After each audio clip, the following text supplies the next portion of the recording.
የሐዋርያው ጳውሎስ መልእክት ወደ ሮሜ ሰዎች ምዕራፍ 1።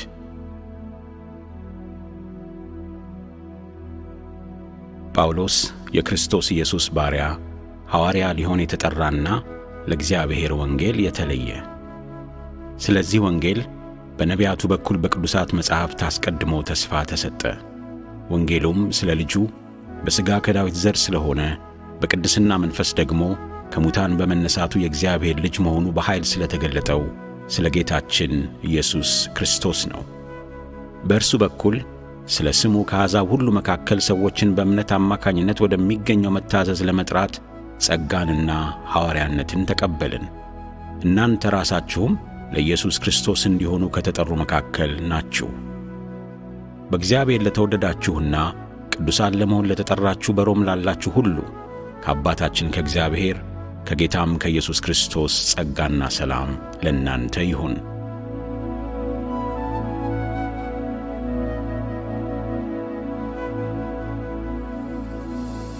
ከሁሉ አስቀድሜ እምነታችሁ በዓለም ሁሉ በመሰማቱ ስለ ሁላችሁም አምላኬን በኢየሱስ ክርስቶስ አመሰግናለሁ። ዘወትር ምን ያህል እንደማስባችሁ የልጁን ወንጌል በመስበክ በሙሉ ልቤ የማገለግለው እግዚአብሔር ምስክሬ ነው። በጸሎቴ ሁልጊዜ አስባችኋለሁ። አሁን ደግሞ በመጨረሻ በእግዚአብሔር ፈቃድ ወደ እናንተ እንድመጣ መንገድ ይከፈትልኝ ዘንድ እጸልያለሁ። እንድትጸኑ የሚያስችላችሁን መንፈሳዊ ስጦታ አካፍላችሁ ዘንድ ላያችሁ እናፍቃለሁ።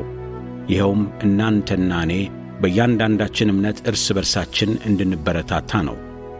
ወንድሞች ሆይ በሌሎች አሕዛብ ዘንድ እንደሆነልኝ በእናንተም ዘንድ ፍሬ ለማግኘት ብዙ ጊዜ ወደ እናንተ ልመጣ አቅጄ ሳለሁ እስካሁን ድረስ ግን መከልከሌን እንድታውቁ እወዳለሁ።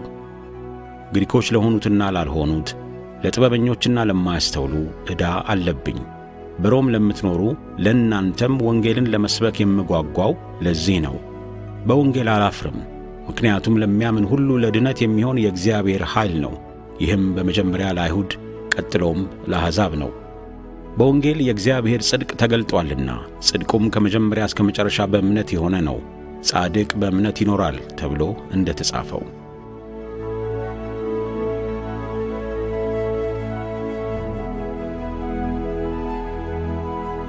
በክፋታቸው እውነትን አፍነው በሚይዙ በዓመፃቸውና በክፋታቸው ሁሉ ላይ የእግዚአብሔር ቁጣ ከሰማይ ይገለጣል። ስለ እግዚአብሔር ሊታወቅ የሚቻለው ለእነርሱ ግልጽ ነው፣ ምክንያቱም እግዚአብሔር ለእነርሱ ግልጽ አድርጎታል። ዓለም ከተፈጠረ ጀምሮ የማይታየው የእግዚአብሔር ባሕሪ ይኸውም ዘላለማዊ ኃይሉና መለኮትነቱ ከፍጥረቱ በግልጽ ይታያል። ስለዚህ ሰዎች ማመካኛ የላቸውም። እግዚአብሔርን ቢያውቁም እንኳ እንደ አምላክነቱ አላከበሩትም፣ ምስጋናም አላቀረቡለትም። ነገር ግን ሐሳባቸው ፍሬ ቢስ ሆነ፣ የማያስተውል ልባቸው ጨለመ። ጥበበኞች ነን ቢሉም ሞኞች ሆኑ። የዘላለም አምላክን ክብር ሙት በሆነው ሰው፣ በወፎች፣ በእንስሳትና በምድር ላይ በሚሳቡ ፍጥረት መልክ መስለው ለወጡ። ስለዚህም እግዚአብሔር በኀጢአት በተሞላው የልባቸው ምኞት እርስ በርሳቸው የገዛ አካላቸውን እንዲያስነውሩ ቅድስና ለሌለው ሩካቤ ሥጋ አሳልፎ ሰጣቸው። የእግዚአብሔርን እውነት በሐሰት ለወጡ። በፈጣሪ ፈንታ ፍጡር አመለኩ፣ አገለገሉም። ፈጣሪም ለዘላለም የተመሰገነ ነው። አሜን። በዚህም ምክንያት እግዚአብሔር አሳፋሪ ለሆነ ምኞት አሳልፎ ሰጣቸው። ሴቶቻቸውም እንኳ ለባሕርያቸው የሚገባውን ግንኙነት ባሕርያቸው ላልሆነው ግንኙነት ለወጡ። እንደዚሁም ወንዶች ለባሕርያቸው የሚገባውን ሴቶችን መገናኘት ትተው እርስ በርሳቸው በፍትወት ተቃጠሉ። ወንዶች ከወንዶች ጋር ነውር ፈጸሙ። ለክፉ አድራጎታቸውም የሚገባቸውን ቅጣት በገዛ ራሳቸው ላይ አመጡ። ከዚህም በላይ በሐሳባቸው እግዚአብሔርን ማወቅ አይጠቅምም በማለታቸው መደረግ የማይገባውን እንዲያደርጉ እግዚአብሔር ለማይረባ አእምሮ አሳልፎ ሰጣቸው። በሁሉም ዓይነት ዓመፃ፣ ክፋት፣ ስግብግብነትና ምግባረ ብልሹነት ተሞልተዋል። ቅናትን፣ ነፍሰ ገዳይነትን፣ ጥልን፣ አታላይነትንና ተንኰልን የተሞሉ ናቸው። ሐሜተኞች፣ ስም አጥፊዎች፣ አምላክን የሚጠሉ፣ ተሳዳቢዎች፣ ትዕቢተኞችና ትምክተኞች ናቸው።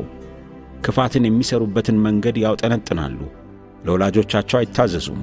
የማያስተውሉ፣ ውል የሚያፈርሱ፣ ርኅራኄ የሌላቸውና ጨካኞች ናቸው። ይህን የሚያደርጉ ሁሉ ሞት ይገባቸዋል የሚለውን ትክክለኛ የሆነውን የእግዚአብሔርን ሕግ ቢያውቁም እነዚህን ነገሮች ማድረግ ብቻ ሳይሆን እንዲህ የሚያደርጉትንም ያበረታታሉ።